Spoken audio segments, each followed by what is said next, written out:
What up, guys? In this video, I'm going to break down my mobile short, Unplug. Stay tuned.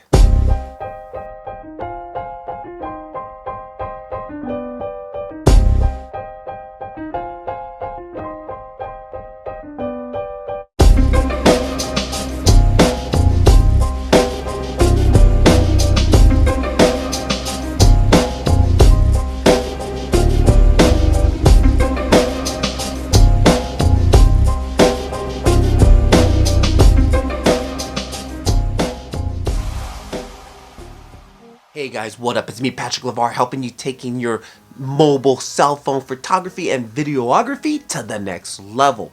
So, if you're new here, consider subscribing. On this channel, I predominantly talk about only using cell phones to do video and to do photography, editing, all of that, everything on our cell phone.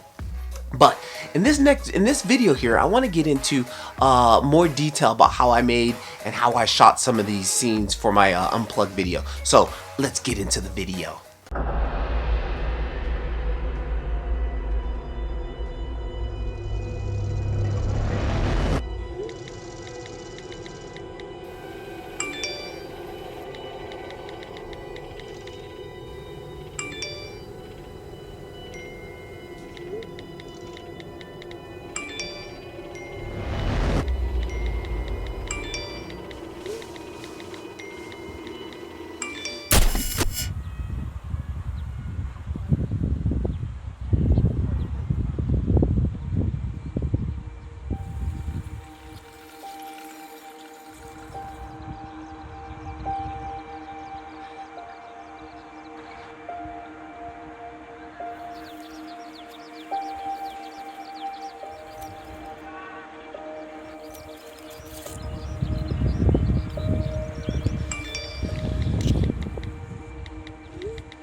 Alright guys, so this is basically how I came up with the Unplugged short. Before I even started, a couple weeks before, I basically sat down and I didn't do a storyboard on this one. I basically just did a shot list, which is a little easier for me than sitting out and trying to draw a storyboard. I had thoughts in my mind. It was easier just to translate those into text. So I just quickly used an app on my phone, Google Keep, and just, jot down these couple of notes here. If you look at it, first shot, opening shot with my cell phone. I was going to use a piece of footage from one of the nothing video, but I decided to reshoot it. The next shot I had was me sitting at the table, a wide shot behind me slowly pushing in. So I also kind of use, what type of shot direction is the camera moving. Also jot that down in your notes because, whatever you're seeing in your mind, be extremely detailed. It'll just help you out when you go to film the shot.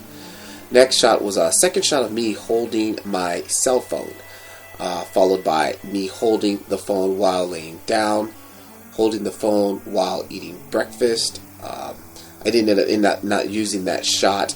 It was just the light wasn't well in the kitchen, but it still kept me using the shot list. So I was able to replace it with something else. Me holding the phone while on the toilet. Show me holding the phone close up on my eyes. They are in a trance, glowing with light. So that was something I had in my mind.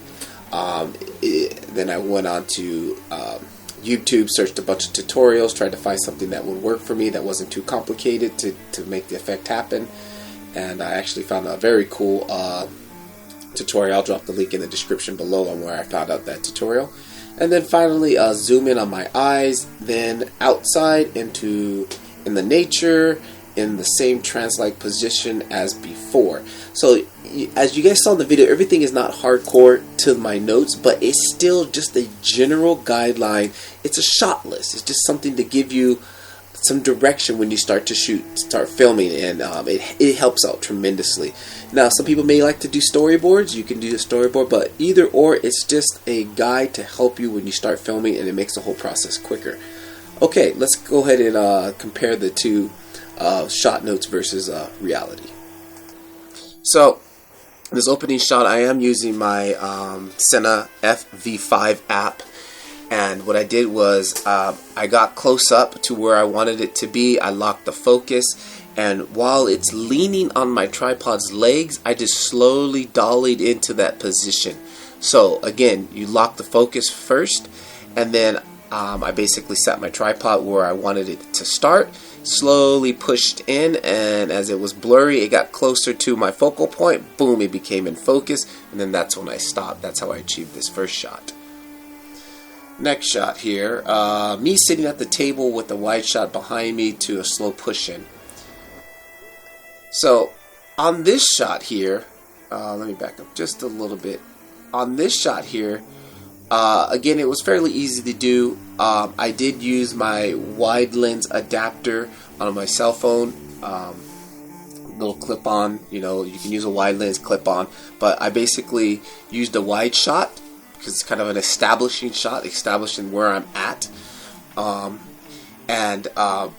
When I use the cinebars on top and bottom, that allows me, it gives me some space to adjust the framing. Now, if I didn't use the cinebars and I tried to zoom in, you will see these black bars, like you can see that the picture's shrinking. So that's a reason, a benefit that you get from using the cinebars. So I just basically in Premiere keyframed a small zoom in, very slight, and you know, small and slow movement makes it so it's not as jarring if you look at it again. Look how slow it is. It's literally like a 3% zoom in. Back up. Next shot here I had was the second shot of me holding the cell phone. Again, I just used the tripod, set the tripod very low, set it to my hand, and actually I knew the framing, how it shot, because the cell phone that I'm using here in the shot, I actually can see what my camera is seeing. I have a app that I use called Screen Recorder, and it's on my main camera phone. And with this app, it allows me to project my screen over my Wi-Fi service. And on this phone that's in the shot, I go to the web, the web code to the IP address, and I can see everything that's being shown on my recording phone. So I knew exactly where the framing was. It's very easy to set up. I might have to do a tutorial about how I set those two up, but it's very simple. So I can see exactly how my shot is framed. So that helps out tremendously. Next here, because my baby she's in the middle of her sleep trance, which was pretty funny. Me holding the phone while lying down. Again, tripod shot. Again, I can see my framing and my cell phone that I'm using in the video, so it was very easy to set the shot up. The tripod is up about half its height and angled down on top of me, so to give you that perspective that you're sitting above, slightly above. Next shot, holding the phone while eating breakfast. That didn't work out the day that I shot this. It was very kind of cloudy, and the room was too dark, and I didn't like the lighting. So this had a better feel to me. The contrast between the dark, my shadows, and the outside, a little moody, so it just worked out better. I do have the fan here in the foreground, just to try to give some depth. The foreground, we have the fan, and then me in the middle, and then the background being outside. And then you got this really good contrast between lights and darks, which I notice in a lot of cinema movies. There's big contrast. If you watch a lot of movies, there's a lot of contrast between the shots. So that I try to mimic that here. Again, I can see myself in the framing on my big camera because I'm using this. I'm using the app and the screen record, so I can see what I look like and how the shot's set up. Next one was me holding the phone on the toilet. I just wanted to throw that in the Now again, on this one, I use the zoom out. This time I'm dollying out. I'm kind of using the door to kind of just split the scene and to just try to conceal me a little bit. Again, this area, I had the lights off in this room and I had the lights on in this room, which gave a really good lighting against some dark contrasts and a light contrast in here. I'm kind of mad. I tried it. I didn't like the door handle that was in my way, but hey, the other shot when I moved it to the right, it didn't look. It just didn't look well. I like the way this is set, and it's kind of like splitting the shot. that worked out well. Next one here, show me holding the phone close up on my eyes as I'm in my eyes are in a trance, glowing with light. So again, I have my tripod. I have the camera on the tripod, and once I had the tripod aiming up at me, I took my phone, and again I can see my framing that's on the phone, and I butted it up just to where the camera was in the where the phone is in the shot. So you got this. You can see here. This is the phone, and then me with my eyes, which I did in a tutorial in After Effects. I wish at this point I had a real camera, because the details are not as great as I would have liked them to be because of just the resolution of the cell phone. When I zoomed in to actually do the eyes, it was very hard to get the details and the tracking right with the Adobe After Effects and all that. So hey, limitations of a cell phone, but the shot still worked out good. And again, I think I zoomed in here, slight. This one was even slight. This was like a 2% zoom in. Again, moving to a close-up. I tried a close-up on the eyes. The close-up didn't look good. So this is about as close as I can get that I felt where it looked okay. And then here, same thing. I was in one room. I was in the living room, which was a little brighter. Then I moved to the bedroom, which I really liked the lighting here. I wish I would have did this first shot also in there, but hey, very moody again. I didn't really use any. I didn't use any lights here. The only light source that's coming from is from the window that I'm standing close to. There's a window right here that's open. I turned off all the lights in the room. You can see this is the light behind me. So it really looked nice. Good contrast on my face. It was actually a little too strong, but hey, it's not like, you know, I wish I had a diffuser, but hey. Again, I got the effect going on my eyes. It's not that strong. I wish it was a little stronger, but you know, due to the details and the limitation of the cell phone, I still got the shot in there. Again, I think I'm still zooming in a little bit here. Slight zoom in. Now, to do that shot there, all I did was I'm actually sitting down, and the camera is on a tripod aiming up at me, and I'm holding my phone, and all I do is just fall back like you're gonna lay down, and hang on, let's see. I just fall back like I'm going to go lay down while holding the camera above me. So like I'm holding the camera. I'm actually I'm holding the camera, and boom, I'm falling back to the bed. Well, it was great because look at the light. That's my favorite shot. The light from outside hit my eyes really good, and the effect just really lit up. It just worked out perfect. And then here it was just a little transition, pincushion transition to my outside shot, which I shot this days before. If some of you guys follow me on Instagram, I've been every Tuesday, could be Monday for some of you in other parts of the country, but every Tuesday for me in Japan at roughly 6:30 my time in Japan. I've been Instagram live from this location because it's been a great sunset. So that gave me the idea. I was like, okay, I already knew the shot that I wanted to use for this because I've been going here every Tuesday to watch the sunset, and do a live stream there. So if you guys are ever around on Tuesday at 6 o'clock Japan time, I'm going to be most likely streaming on Instagram just for a little, just chatting with people. But that's how I got this shot. I made it really dark. I threw the ISO low so the sun was the main object. The rest of the shadows actually worked out well. And you see me pop my head up. I was laying in the grass, kind of popped up, just acting like I was in a trance. Here I'm using my camera macro lens. This was 2 days after I shot that first sunset. This was 2 days after, more brighter. It was actually earlier in the day. I used the macro lens to get these shots. Same here, macro lens there, macro lens there. This is all macro stuff.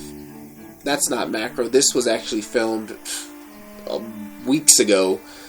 Just some footage of this grass that I liked. I am using my 3-axis gimbal here, and I'm just trying to mimic a slide.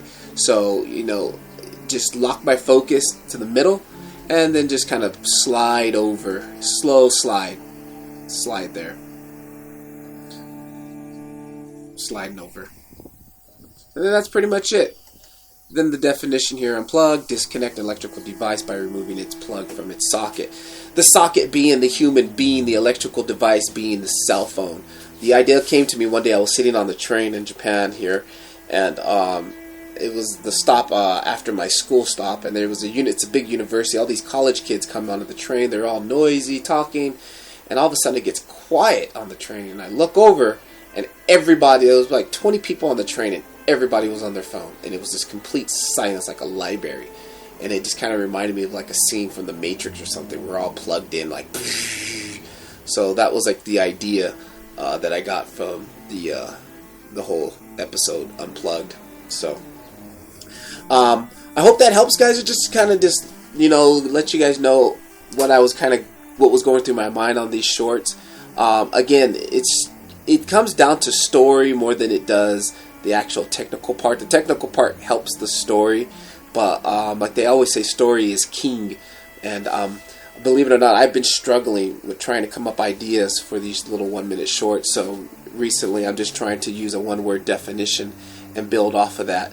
And like I said, I saw that the whole cell phones, we're all connected to our phones pretty deeply. So it came out, it would just work to be a great idea to use as Unplugged. And it all started from some notes, the notes, my shot list, is trying to take what I was seeing in my mind, throw it down onto text, and then work your way from there. So if anybody, you're getting stuck, that's just the easiest way to do. Sit down, jot down your ideas, draw your ideas that you're getting. Right when you get them, start jotting them down, because if I would have waited a couple days, those thoughts would have probably been, they would have faded away. So it literally took me like 5 minutes to jot down those notes. Once I had those notes, it took about 2 weeks to slowly start putting the shots together. I saw the shots in my mind. It was just a matter of time and waiting for the opportunity to get those shots. Other than that, guys, enough of my jibber jabber. Get out there and just start filming. The cell phone is an awesome tool to make videos and to make shorts, and I'm excited right now. I want to do more of these shorts and small 1-minute movies. So I hope you guys enjoy. Anyways, this is Patrick LeVar. Till the next video, peace. Keep filming.